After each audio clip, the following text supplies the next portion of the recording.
अस्सलाम वालेकुम नाज़रीन, एक नए व्लॉग के साथ आपकी खिदमत में हाजिर। और आज की इस वीडियो में आपको बताएंगे कि सुप्रीम कोर्ट में पाकिस्तान तहरीक इंसाफ को के लॉन्ग मार्च को रोकने के हवाले से एक आइनी दरख्वास्त दायर की गई थी JUI फे के सेनेटर कामरान मुर्तज़ा की जानिब से। ताहम उनकी जानिब से ये मौक़िफ़ अपनाया गया है कि उन्होंने ये दरख्वास्त जो है वो ज़ाती हैसियत में दायर की है। आज इस दरख्वास्त पर दो मुख्तलिफ समातें हुई हैं। पहले तकरीबन आधे घंटे की एक समात हुई है, जिसके बाद एक आधे घंटे का वक्फ़ा हुआ और उसके बाद लगभग 5 से 7 मिनट की एक मज़ीद समात हुई, जिसमें बिल आखिर अदालत ने आज इस दरख्वास्त को गैर मौसर करार देते हुए खारिज कर दिया है, निमटा दिया है। उन्होंने जो चीफ़ जस्टिस ऑफ पाकिस्तान हैं, उन्होंने यहाँ पर एक बात वाज़ेह तौर पर कही है कि आपकी ये जो दरख्वास्त है ये अब इन्फ्रक्चुअस हो चुकी है, क्योंकि मामला ऑलरेडी हाई कोर्ट में भी पेंडिंग है। तहम आज जो एडवोकेट जनरल हैं इस्लामाबाद के, उन्होंने भी अदालत के सामने कुछ इंकशाफात की हैं। इसके बाद जस्टिस अतर मिनल्ला ने कुछ अहम सवालात उठाए हैं।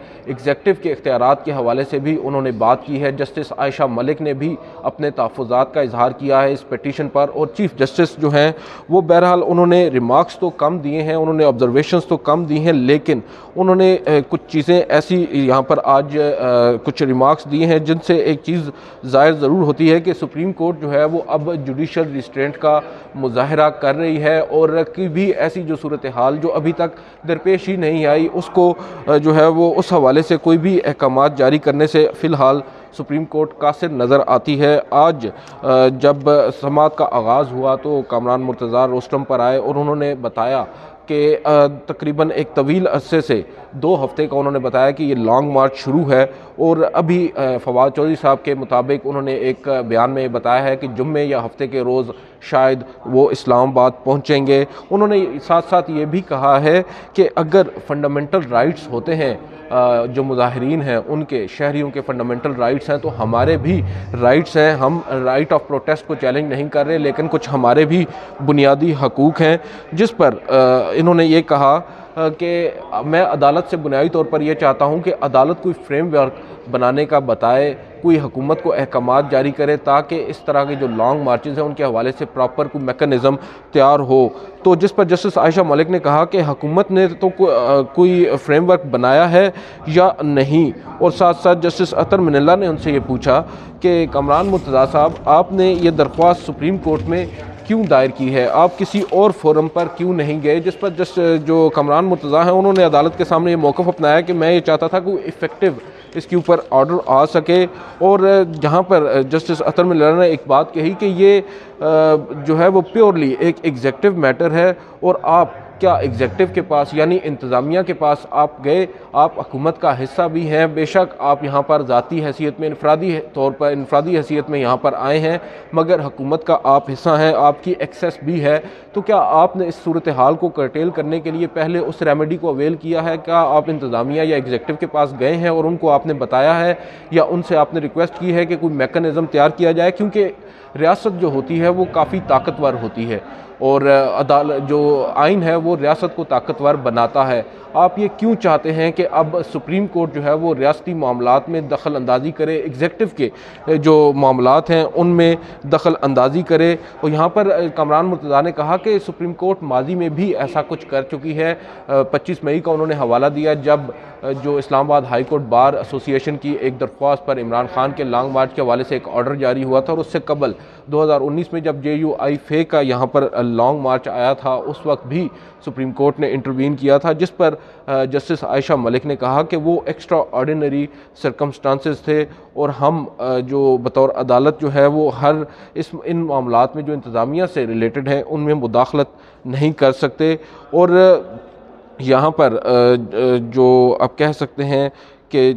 जस्टिस अतर मिनल्ला हैं, उन्होंने भी जो लॉ एंड ऑर्डर की सिचुएशन है उसके हवाले से कहा है कि इंतज़ामिया के पास मुकम्मल इख्तियारात हैं, वो उनके पास पावर्स हैं जो उनको दी गई हैं आइन में, उसको इस्तेमाल करते हुए वो जो आइन और कानून के ऊपर अमल पैरा हो सकते हैं, और साथ साथ जो लॉ एंड ऑर्डर है उसकी सिचुएशन को भी उन्होंने कंट्रोल करना है। और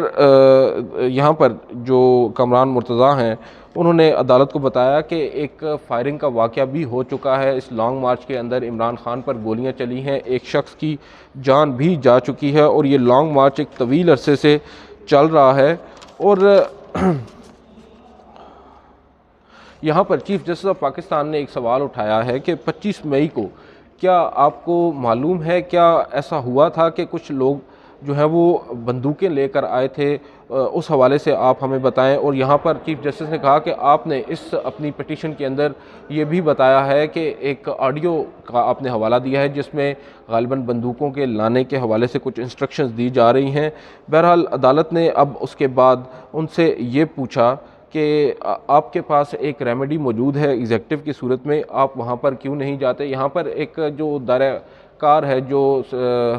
आप कह सकते हैं कि वफाकी हुकूमत का कुल रकबा है, उसके हवाले से भी बात हुई और यहाँ पर उन्होंने बताया कि तक हमारी जो हुकूमत है वो 27 किलोमीटर पर मुहित जो रकबा है उस पर ही हम हुकूमत कर रहे हैं, जो पंजाब है उसमें हमारी हुकूमत नहीं है। और ये लॉन्ग मार्च एक तवील अरसे से पंजाब में ही है और वहाँ पर जो पंजाब की सूरत हाल है वो इस वक्त काफ़ी ज़्यादा ख़राब है, पूरा सूबा मफलूज हो चुका है। जिस पर चीफ जस्टिस ने पूछा कि आपने क्या, जस्टिस सत्तर मिल्ला ने उनसे पूछा कि आपने क्या पंजाब हुकूमत से इस मामले पर कम्युनिकेट किया है, जिस पर वो कामरान मुर्तज़ा अदालत को इस मामले पर भी मुतमईन न कर पाए और उनके पास शायद ये इंफॉर्मेशन नहीं थी कि वफाकी हुकूमत जो है वो मुतअद्दिद खतूत लिख चुकी है। और यहाँ पर जस्टिस सत्तर मिल्ला ने कहा कि आप एक सेनेटर हैं और आपको चाहिए कि आप पार्लियामेंट को स्ट्रेंथन करें, ना कि आप जो यहाँ पर आज तासुर दे रहे हैं कि पार्लियामेंट कमज़ोर है, एग्जेक्टिव कमज़ोर है और आप अदलिया को अब बीच में मुदाखलत करने का कह रहे हैं।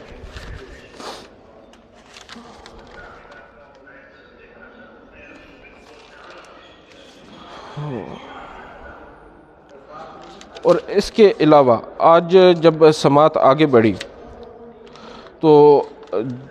यहाँ पर चीफ जस्टिस ने बात कही, बल्कि जस्टिस आयशा मलिक ने कहा कि एक कंटेम्प्ट का मामला ऑलरेडी सुप्रीम कोर्ट में पेंडिंग है, उसके ऊपर समात हो रही है और इसी जो मामला है इससे रिलेटेड है, क्योंकि 25 मई को जब इमरान खान साहब ने मुबैना तौर पर जो अदालती अहकामात हैं उनकी खिलाफ वर्जी की थी, उस पर एक वफाकी हुकूमत की ही एक दरख्वास्त है जो ज़ेर समात है। और यहाँ पर जो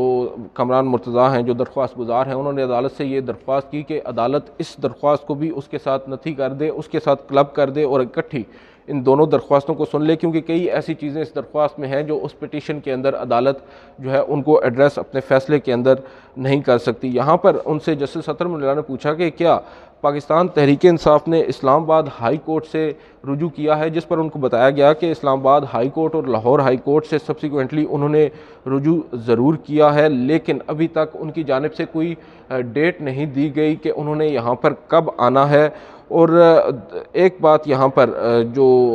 चीफ जस्टिस हैं उन्होंने कहा कि आपको एक बात बता दें, उन्होंने हवाला दिया कि जो 25 मई को इमरान खान का लॉन्ग मार्च आना था उसमें उन्होंने कहा कि फ़ैसला जो अदालती फ़ैसला है 25 मई का, उसके अंदर वाज़ह तौर पर लिखा है कि जो पीटीआई है उन्होंने एक ग्राउंड मांगा था जो इंतज़ामिया ने उनको नहीं दिया था और उनको मना कर दिया था, जिसके बाद ये सारा मसला पैदा हुआ था और ये इशारा चीफ जस्टिस ने दिया। उसके बाद अदालत ने जो वहाँ पर मौजूद एडिशनल अटॉर्नी जनरल हैं उनको ये पूछा कि आपने क्या उन्होंने आपसे कोई इजाज़त मांगी है, आपसे कोई उन्होंने जगह मांगी है, जिस पर एडिशनल अटॉर्नी जनरल ने कहा कि उनके इल्म में नहीं है, बहरहाल वो पूछ कर बता देंगे। आधे घंटे के बाद जब वो आए, उनके साथ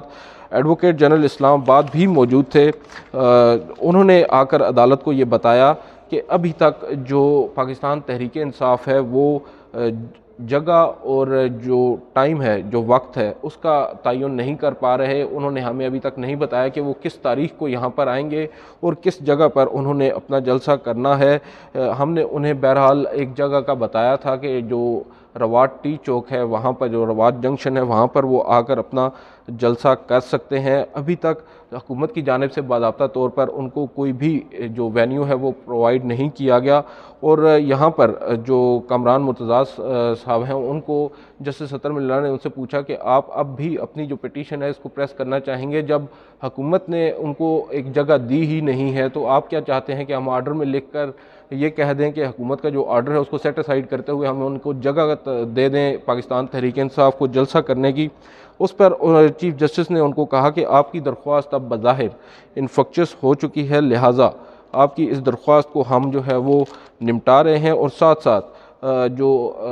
जहांगीर जदून है, जो एडवोकेट जनरल हैं इस्लामाबाद के, उन्होंने अदालत को बताया कि सिविल सोसाइटी ने एक दरख्वास्त पाकिस्तान तहरीक इंसाफ के लॉन्ग मार्च के ख़िलाफ़ already supreme court high court में दायर कर रखी है और पाकिस्तान तहरीक इंसाफ ने भी एक दरख्वास्त दायर कर रखी है, जिस पर चीफ जस्टिस ने कहा फिर ये मामला अब सब जुडिस हो चुका है और अब इन्फ्रुक्चस है इस हद तक, क्योंकि अभी तक कुछ ऐसा हुआ नहीं है जिसके हवाले से हम प्री मैच्योर कोई ऑर्डर कर दे। अब अदालत ने इस दरख्वास्त को, जो आइनी दरख्वास्त दायर की गई थी JUI के कमरान मुर्तज़ा की जानिब से, उसको आज निपटा दिया है, उसको खारिज कर दिया है। आज की इस वीडियो से इतना ही, इजाज़त दीजिए, अल्लाह हाफ़िज़।